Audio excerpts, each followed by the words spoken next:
Hello, my name is Cynthia Tran, and I will be examining the Ukrainian Supplemental Assistance Act that was just passed this last April. As the war in Ukraine prepares to undergo its third year in 2024, the United States continues to advance its financial support for Ukraine against conflicts with Russia. The act is formally called the H.R. 5692 Ukraine Security Assistance and Oversight Supplemental Appropriations Act. This allots 13.78 billion to provide assistance, including training, equipment, weapons, logistics support, supplies and services, salaries and stipends, sustainment, and intelligence support to Ukraine's military. The act builds upon previous legislation since 2022, when the full-scale invasion from Russia initially began. The president of Ukraine has stated that without American support, the Ukrainian armed forces could not win the war and would be forced to retreat, while Ukraine itself might not have survived as a sovereign nation. Despite all of the ongoing efforts to assist Ukraine from allied countries, the cost of aiding in the war has not yet yielded any solutions, and no end is foreseen. So, in the speech, I will expand upon the pros and cons of the Ukrainian Assistance Act as it impacts people domestically and internationally. Currently, the United States has contributed to most supportive funding to Ukraine, along with the European nation under NATO. The United States has recognized Ukraine as an ally since the invasion of Crimea in 2014 by Russia, and further supported financially since the quote, premeditated, unprovoked, and unjustified invasion of Kyiv in 2022. The Russian attacks have resulted in troops' deaths and injuries, nearing 500,000, and it has left infrastructure demolished, leaving vast parts of the country in blackout.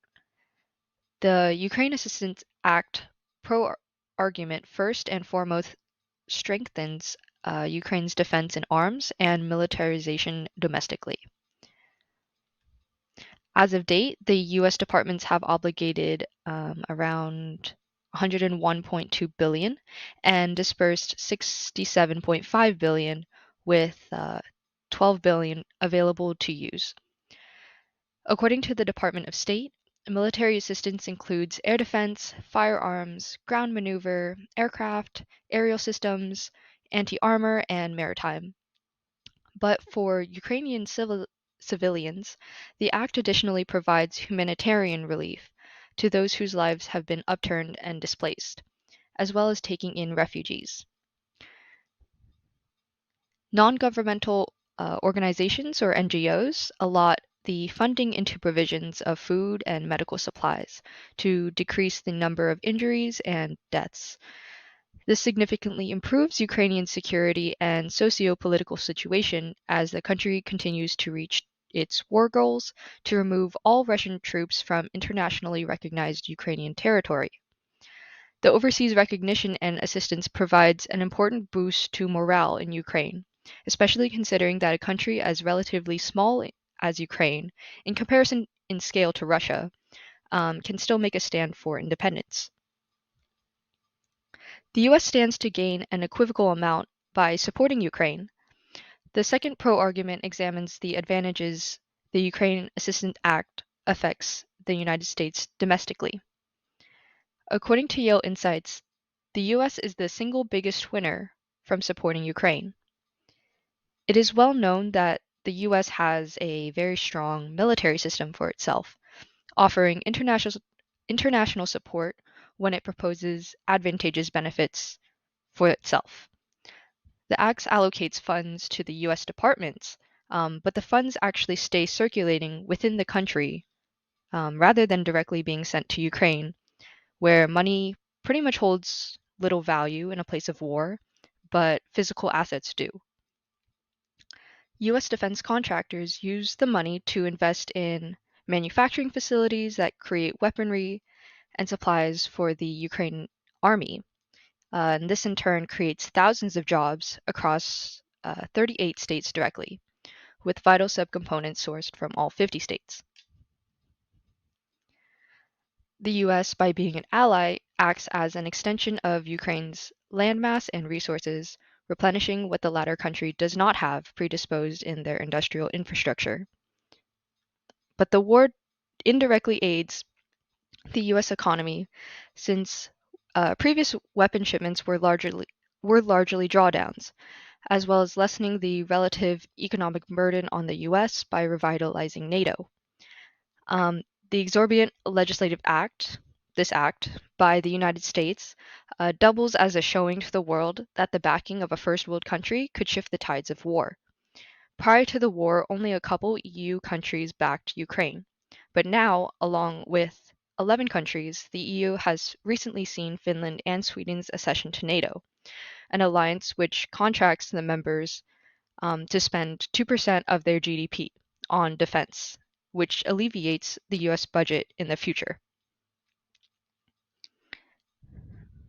In response to the massive budget allocated towards the Ukraine Assistance Act, controversy that presents the first con to the argument is the risk of misuse of the money. A recent corruption case was exposed where a Ukraine defense enterprise embezzled 40 million from public ammunition procurement funds. I believe the company was called Lviv Arsenal, and they had siphoned money in which the defense minister and head of military recruitment mismanaged.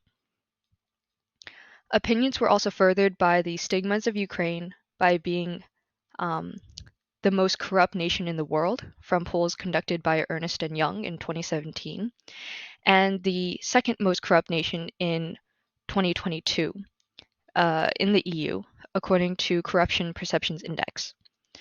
US lawmakers have since demanded for tighter accountability and transparency regarding the distribution of military aid. But in regards to overall financial distribution, the resources for Ukraine could potentially drain other fundings to domestic or international conflicts.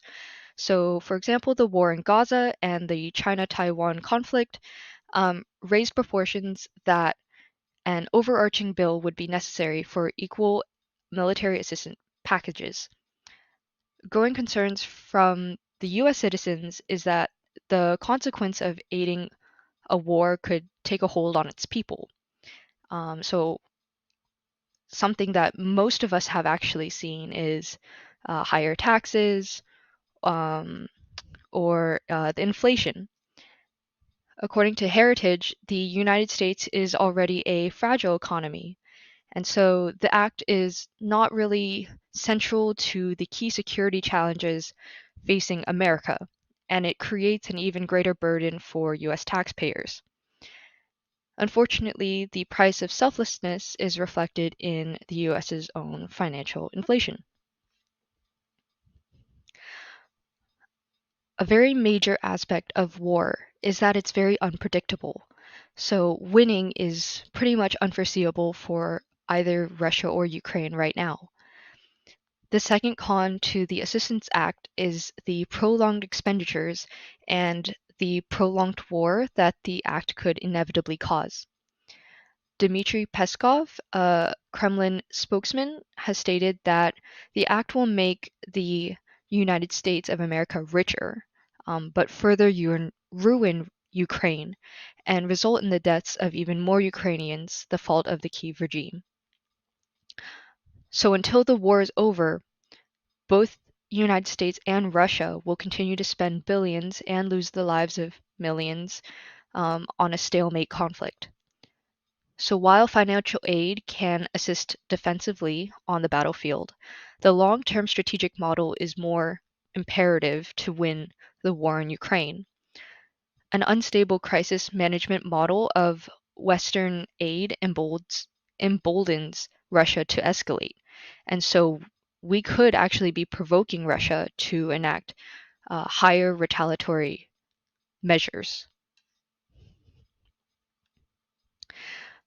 The Russian Foreign Ministry spokeswoman Maria Zakharova has stated that the act is a direct sponsorship of terrorist activity, an interference in international affairs, and a road to escalation and rise in tension. Both Russia and the United States are global adversaries. They also withhold nuclear weapons that could potentially instigate the next world war. The legislative approval of aid to current warring countries could deepen crises throughout the world. The Ukraine Assistance Act poses both solutions and challenges that affect the Russo-Ukrainian War. It establishes both military and humanitarian care in the short term to hold off Russian advances. Indirectly, it brings prosperity to the United States domestically and creates economic opportunity for a politically just cause. But the risks adhering to the act come from outlier misuse of money by corrupt persons and the repercussions of the citizens of the United States face from defending another country. Although the act may not be the finalized proposition to win the war, it has made its mark in the fight for Ukraine's independence, revitalizing other countries to do the same for Ukraine.